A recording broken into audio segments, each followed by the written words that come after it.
في حاجه اسمها الزئبق الاحمر؟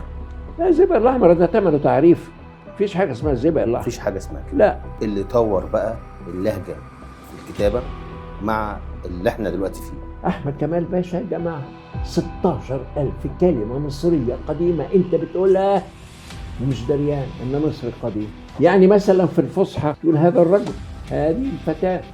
في المصريه القديمه ياتي اسم الاشاره بعد الاسم.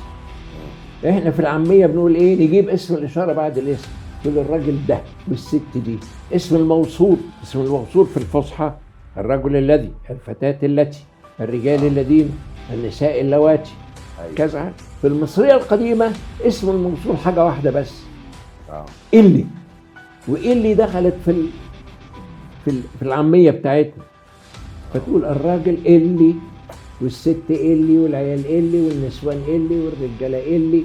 وده بيعتبروه وفر في الطاقه اللغويه، بدل الذي والتي واللوائي والذين والكلام ده كله، اللي تنوب عن الكل. فنحن نتحدث حتى